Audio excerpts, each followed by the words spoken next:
Okay, looking at example 1 now. I'm going to show you the expanded method of the chain rule to use this. Now we know it's quite a straightforward function. We know that we could do it the quick way, which we'll use as a wee check at the end. But if we look at our expanded form, which if you remember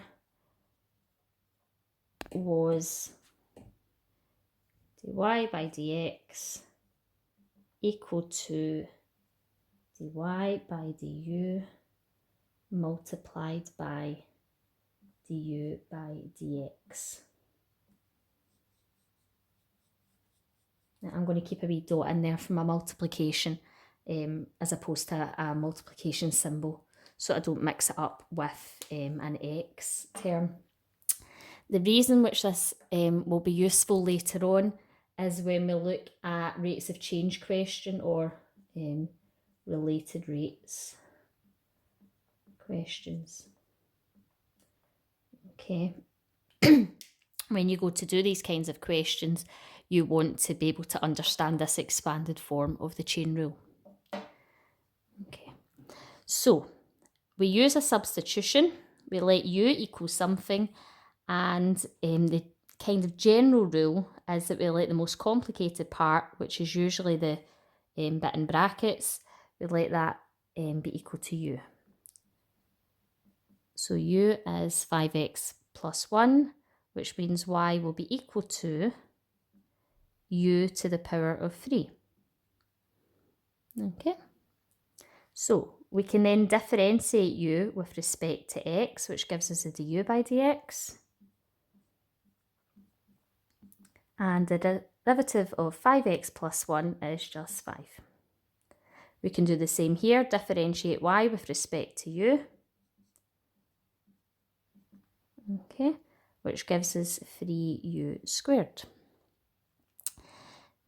If we then go to applying this formula in red, dy by dx is equal to dy by du multiplied by du by dx. Okay, just move that down slightly. So, in place of dy by du, we can put 3u squared. Multiply by du by dx, we can put 5. That gives us 15u squared. But we don't want it in terms of u, we want it in terms of x. So now that we've differentiated it, we can replace the u with 5x plus 1.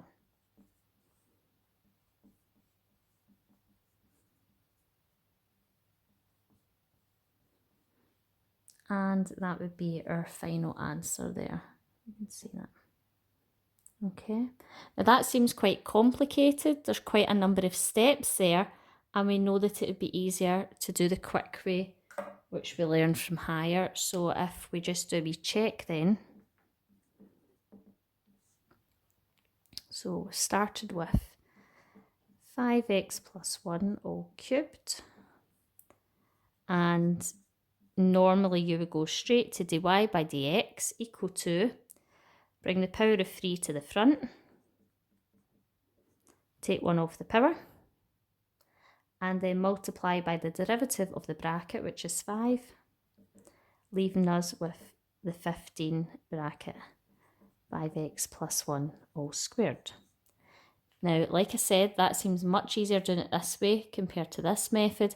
However, you do want to understand this formula and this method for when we come on to related rates later on in the course.